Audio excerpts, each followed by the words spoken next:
C'est le grand jour. Le jour que tout un continent attend. On sent presque la vibration dans l'air, hein. Ah oui, c'est électrique. Aujourd'hui, c'est la finale de la Coupe d'Afrique des Nations 2025. Maroc-Sénégal. Et ce matin, le site wisport.com a publié la retranscription d'une conférence de presse de Walid Regragui, le sélectionneur du Maroc. Tenue il y a 24 heures à peine. Exactement. Et on s'est dit qu'au lieu de faire des pronostics, on allait plutôt se pencher sur ces mots. Comment est-ce qu'un coach, dans un contexte aussi explosif, utilise une simple conférence de presse pour maîtriser le récit? C'est un angle passionnant, parce que la pression, elle est immense. L'article le rappelle, le stade est plein à craquer, les billets se sont vendus en quelques heures. Et les médias qui montent en épingle les duels, comme Mendy contre Bounou. Tout à fait. Dans cette atmosphère surchauffée, la moindre étincelle peut tout embraser. Et le sélectionneur, il ne parle pas qu'aux journalistes. Il parle à ses joueurs, aux supporters et bien sûr à l'adversaire. Chaque mot est une manœuvre. Exactement. Une manœuvre stratégique. Et la première manœuvre, l'article l'identifie tout de suite, c'est de calmer les ardeurs. J'aime beaucoup l'expression. Mais avant de voir comment il fait, pourquoi c'est si nécessaire? Pourquoi ces ardeurs, justement, sont si vives? Parce qu'il y a tout un contexte. Ce ne sont pas juste deux équipes de foot, tu vois. Non, c'est plus que ça. C'est deux grandes nations du football africain, voisines, avec des histoires croisées, des joueurs qui se connaissent par cœur, qui jouent dans les mêmes clubs en Europe. D'accord. Donc il y a une familiarité qui peut très très vite basculer dans une rivalité exacerbée, quoi.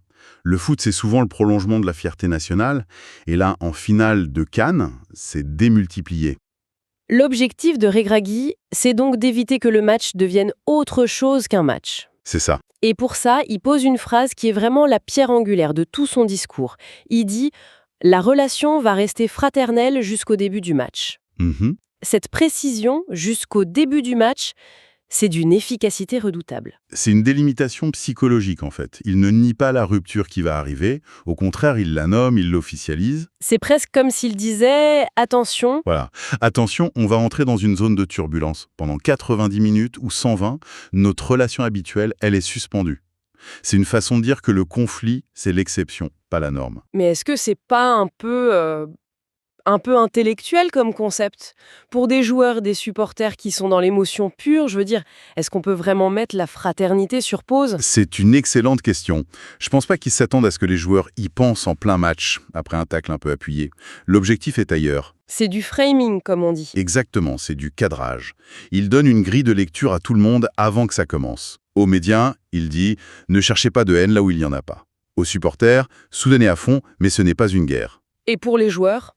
Pour les joueurs, c'est peut-être une façon de libérer l'agressivité nécessaire, en la légitimant dans un cadre très précis, presque un ring temporel. C'est de là que vient cette image relevée par l'article, de l'amitié mise entre parenthèses. Je la trouve très puissante, cette idée. Une parenthèse, ça s'ouvre. Et ça se referme. Exactement. Ce n'est pas une rature, ce n'est pas une fin. Il reconnaît le caractère presque contre-nature de ce qui va se passer. Des amis qui vont devoir tout faire pour priver l'autre de son rêve. C'est violent psychologiquement. L'image de la parenthèse permet de contenir cette violence. Il prépare déjà l'après-match, en fait. Le moment où on refermera la parenthèse. D'accord, donc le cadre est posé. Mais pour que ce discours sur la fraternité ne sonne pas creux, pour que ce ne soit pas juste une déclaration de principe, il doit l'incarner. Ah oui. Et c'est là, je trouve, qu'il sort son arme secrète.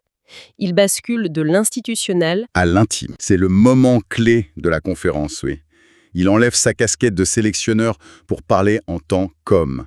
Il sait que la crédibilité de tout son message repose sur ce moment précis. et il le fait avec une anecdote d'une simplicité confondante. Je cite l'article. Personnellement, j'ai une relation particulière avec le Sénégal, car j'avais des voisins sénégalais qui habitaient au 3e étage, alors que j'habitais au 4e étage. C'est un coup de génie. On ne peut pas faire plus simple, hein? On passe de la géopolitique à la vie de quartier. C'est ça. Cette phrase fait s'effondrer toutes les barrières. D'abord, ça rend son propos irréfutable. Qui va contester un souvenir personnel? Personne. Et ensuite, ça crée une connexion émotionnelle immédiate. Tout le monde peut s'identifier à une histoire de voisinage. Il ramène un concept abstrait, la fraternité maroco-sénégalaise, à une expérience humaine universelle. Et je me demande, au-delà de l'authenticité, s'il n'y a pas aussi une dimension culturelle très forte. La notion de voisinage, le jar, dans ce contexte-là, ça a un poids énorme, presque sacré. Absolument. Il ne choisit pas cette image par hasard. Le voisinage, ça implique une cohabitation, des salams dans l'escalier, une familiarité qui dépasse les nationalités. Il touche une corde sensible. Très sensible. En activant ce référentiel commun, il rend son message encore plus puissant. Il n'est dit pas juste « je vous connais », il dit « on a vécu ensemble, on partage les mêmes codes ». Et c'est ce qui lui permet d'enchaîner avec la phrase « on est frères et on le restera ». Voilà. Après l'anecdote, cette phrase n'est plus un slogan, c'est une évidence. C'est fascinant de voir la construction. Il part d'un principe général, il le limite dans le temps et il le prouve par une expérience intime. Mais alors, une fois qu'il a solidement établi ce socle de respect, comment il gère la suite? Parce qu'il faut bien parler du match. Il doit aborder la partie conflictuelle, oui. Et c'est là que tout son travail préparatoire prend son sens. Parce qu'il a créé ce climat. Exactement. Parce qu'il a créé ce climat, il peut maintenant parler de compétition sans que ça soit perçu comme de l'agressivité. Et il le fait de la manière la plus directe possible. Après tout ce discours apaisant, il termine par « mais il y a un match et les deux équipes veulent le gagner ». Le « mais » est capital ici. Il est fondamental. On a l'impression d'un revirement. Est-ce que ça n'efface pas tout ce qu'il a dit avant? Au contraire, je pense que ça le renforce. Sans cette phrase, son discours serait naïf, un peu mièvre. Déconnecté de la réalité du haut niveau. Voilà. En ajoutant ce « mais », il prouve qu'il n'est pas dans l'angélisme. Il dit « ne vous y trompez pas, mon respect pour vous est immense et nous allons tout faire pour vous battre ». C'est la reconnaissance de cette dualité du sport. On peut respecter son adversaire et en même temps désirer ardemment sa défaite sur le terrain. C'est exactement ça. Et cette compétition, elle est bien réelle. L'article le rappelle, avec le sold-out des billets, la ferveur est maximale. Les duels sont disséqués par la presse. L'enjeu est colossal. Le discours de Regragui, il ne vise pas à éteindre ce feu, ce serait impossible. Il vise à construire une enceinte de sécurité tout autour. Il dit « le feu va brûler, c'est normal, mais il ne doit pas se propager en dehors du terrain ». Il va même plus loin. Il prépare aussi l'après-match. Il anticipe la victoire et la défaite. Oui. Et il dicte la conduite à tenir avec cette phrase « S'ils gagnent, nous les féliciterons. Et si Dieu nous donne la victoire, je suis persuadé que les Sénégalais feront de même. » C'est une belle promesse, mais n'est-ce pas aussi une manière habile de mettre la pression? C'est très habile, oui. Il ne dit pas seulement « on sera fair-play ». En ajoutant « je suis persuadé que les Sénégalais feront de même », il fait plusieurs choses. D'abord, il leur envoie une marque de respect. Immense, une sorte de vote de confiance. Et ensuite, il crée une attente publique. Il devient beaucoup plus difficile pour l'autre camp de mal réagir après ça. Il établit une norme de comportement et il invite l'adversaire à s'y conformer. Et cette norme, il l'étend à tout le monde, en fait. Aux joueurs, au staff, mais surtout aux millions de supporters. C'est ça. Il leur fournit un modèle de réaction, qu'ils gagnent ou qu'ils perdent.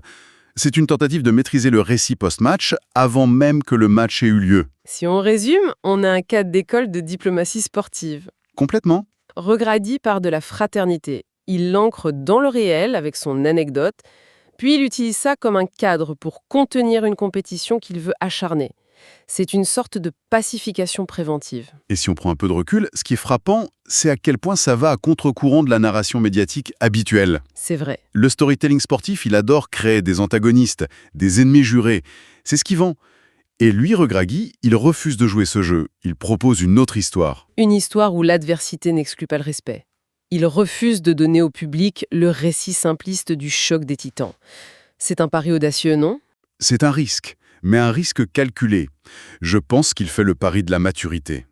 Il élève le débat. Il rappelle que le sport, même au sommet, peut rester un vecteur de rassemblement.